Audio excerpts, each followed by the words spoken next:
भंडारा गैब का बिन चिट्ठी बिन नाम, गरीबदास मुक्ता तुले धन्य केशव बलि जाओ। कबीर परमेश्वर जब आज से 624 साल पहले काशी के लहरतारा तालाब में कमल के फूल पर प्रकट हुए थे, कबीर परमात्मा अपने तत्व ज्ञान से अवगत करवाने के लिए स्वयं ही आते हैं और अनेकों लीलाओं के माध्यम से मानव समाज को अपने परमात्मा होने का प्रमाण देते हैं। कबीर परमात्मा की समर्थता का पता हम इस बात से लगा सकते हैं कि उस समय जब प्रचार का कोई भी साधन ना होते हुए भी कबीर परमेश्वर जी के 64 लाख शिष्यों का होना किसी चमत्कार से कम नहीं। जिस समय कबीर जी हुए उस समय छुआछात अपने चरम पर थी और ऐसे में अपने तत्व ज्ञान से लोगों को अवगत करवाना एक बहुत बड़ी चुनौती थी, लेकिन परमेश्वर कबीर जी तो समर्थ हैं। कबीर जी के ज्ञान के सामने कोई टिक नहीं पाता, सब हार जाते और किसी के पास भी प्रत्युत्तर नहीं होता था। कबीर परमात्मा की बढ़ती हुई लोकप्रियता से परेशान होकर काशी के पंडितों तथा मुल्ला काजियों ने कबीर परमेश्वर जी को 52 बार मारने की नाकाम कोशिश भी करी और जब सभी कोशिशें नाकाम रही तब अंत में काशी के पंडितों तथा मुल्ला काजियों ने ईर्ष्या के कारण कबीर साहिब जी के नाम से झूठी चिट्ठियां डाल दी थी कि कबीर साहिब जी 3 दिन तक भोजन भंडारा करेंगे और प्रत्येक भोजन के पश्चात एक मोहर तथा दोहर दक्षिणा देंगे और यह निमंत्रण पत्र पूरे भारत में भेज दिया गया, जिस कारण तय तिथि के एक दिन पहले ही काशी में लोगों की भीड़ इकट्ठा होना शुरू हो गई और निश्चित दिन तक 18 लाख साधु संत काशी में पहुंच गए। उस समय कबीर साहिब जी ने अपनी समर्थता का परिचय देते हुए कार्तिक महीने की शुक्ल पक्ष 14 अर्थात चतुर्दशी को विक्रमी संवत 1570 में स्वयं अन्य रूप केशव बंजारा बनाकर सतलोक से 9 लाख बैलों पर पका पकाया भोजन तथा कच्ची सामग्री लाद कर लाए थे और 3 दिन तक 18 लाख साधु संतों को भोजन भंडारा करवाया था। शुभ आयोजन के उपलक्ष्य में एक बार फिर 509वां दिव्य धर्म यज्ञ दिवस संत रामपाल जी महाराज जी के सानिध्य में मनाया गया, जिसका आयोजन संत रामपाल जी महाराज जी के पूरे भारत में बने 9 अलग अलग सतलोक आश्रमों में किया गया। सभी आश्रमों की भांति सतलोक आश्रम सोजत राजस्थान में भी दिव्य धर्म यज्ञ का आयोजन बड़े ही जोरों शोरों से किया गया, जिसका नजारा अब हम आपको दिखाने जा रहे हैं। सतलोक आश्रम सोजत में दिव्य धर्म यज्ञ दिवस का भव्य आयोजन बहुत ही शानदार तरीके से किया गया। इसका प्रत्यक्ष प्रमाण आप यहाँ पर देख सकते हैं। दिव्य धर्म यज्ञ दिवस पर लाखों की संख्या में श्रद्धालु यहाँ पर आए और इस पवित्र भंडारे का लाभ लिया। सतलोक आश्रम सोजत में लाखों की संख्या में श्रद्धालुओं के आने के बावजूद भी आपको यहाँ की व्यवस्था बिल्कुल सुचारू व व्यवस्थित रूप से देखने को मिलेगी। यहाँ पर आने वाले प्रत्येक श्रद्धालु के साथ समान व्यवहार किया जाता है। संत रामपाल जी महाराज जी अपने सत्संगों के माध्यम से समझाते हैं कि जीव हमारी जाति है, मानव धर्म हमारा, हिंदू मुस्लिम सिख ईसाई धर्म नहीं कोई न्यारा। इस दिव्य धर्म यज्ञ दिवस के उपलक्ष्य में सतलोक आश्रम सोजत में विशाल भंडारे का आयोजन किया गया और साथ में दहेज मुक्त विवाह अर्थात रमेणी रक्तदान शिविर का भी आयोजन किया गया।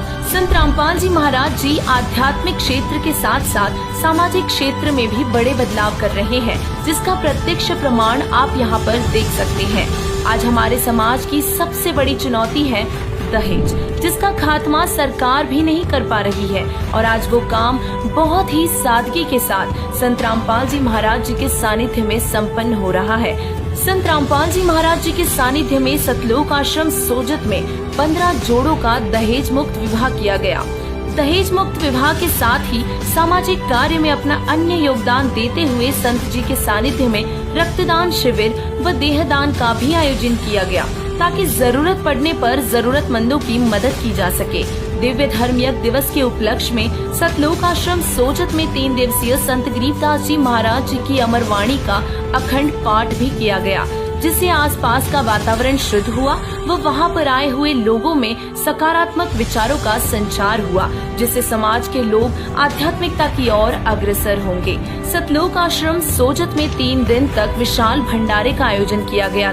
जिसका नजारा अब हम आपको दिखाने जा रहे हैं। साथ ही यहाँ पर जो व्यवस्थाएं की उन सब के बारे में भी आपको बताया जाएगा। जैसे ही आप सतलोक आश्रम सोजत के अंदर प्रवेश करेंगे तो आपको सबसे पहले यहाँ जूता घर दिखाई देगा, जहाँ पर आपके जूता चप्पल जमा किए जाते हैं और उनको सुरक्षित रखा जाता है, जिसके लिए आपको एक टोकन दिया जाता है। जैसे ही आप आगे बढ़ते हैं तो आपको सिक्योरिटी की व्यवस्था यहाँ पर देखने को मिलेगी, जहाँ पर सेवादार अपनी सेवा करते हुए आपको दिखेंगे। यहाँ पर बाहर से आने वाले श्रद्धालुओं की पूरी तरीके से जांच पड़ताल करके ही अंदर प्रवेश दिया जाता है, ताकि आश्रम के अंदर किसी भी तरह की कोई अव्यवस्था देखने को ना मिले। आगे आपको प्रणाम स्थल देखने को मिलेगा, जहां पर बाहर से आने वाले श्रद्धालु अपने गुरुदेव जी को अष्टांग दंडवत प्रणाम करते हैं। जैसे ही आप पंडाल के अंदर प्रवेश करते हैं, यहाँ पर आपको भक्तों का अलग पंडाल और भगतमतियों का अलग पंडाल देखने को मिलता है। और जैसे ही आप सामने नजर डालोगे तो आपको यहाँ पर संत रामपाल जी महाराज जी का स्टेज भी देखने को मिलेगा और साथ ही आपको यहाँ पर प्रणाम स्थल भी देखने को मिलेगा। अब आप यहाँ पर देख भी सकते हैं कि भगत व भगतमतियों दोनों की तरफ संत गरीबदास जी महाराज जी की अमरवाणी का अखंड पाठ किया जा रहा है। अब हम आपको ले चलते हैं भंडार घर में, जहाँ पर बाहर से आने वाले श्रद्धालुओं को बहुत ही प्यार व आदर के साथ भंडारा कराया जाता है। भंडारा बनाते समय पूरी साफ सफाई का भी ध्यान यहाँ पर रखा जाता है। यहाँ पर भी आपको सेवादार अपनी सेवा देते हुए दिखाई देंगे, जिससे लाखों की संख्या में आए हुए श्रद्धालुओं के बावजूद भी किसी भी तरह की कोई भी अव्यवस्था यहाँ पर आपको देखने को नहीं मिलेगी। सभी लोग बहुत ही प्यार के साथ यहाँ पर भोजन ग्रहण कर रहे हैं। भंडार घर में भी आपको भगत व भगतमतियों की अलग अलग व्यवस्था देखने को मिलेगी। जब कबीर साहिब जी ने 509 साल पहले दिव्य धर्मीय दिवस के उपलक्ष्य में 3 दिन तक का भंडारा किया था, तब पूरे भारतवर्ष से 18 लाख साधु संत भंडारे में आए थे। और वही नजारा एक बार फिर से संत रामपाल जी महाराज जी के सानिध्य में देखने को मिला। 509 साल बाद हुए दिव्य धर्मीय दिवस में संत रामपाल जी महाराज जी के सानिध्य में संचालित हो रहे पूरे भारत में 9 अलग अलग सतलोक आश्रम में लाखों की संख्या में श्रद्धालुओं ने भाग लिया। और उसी का एक नजारा आप यहाँ पर सतलोक आश्रम सोजत में भी देख सकते हैं।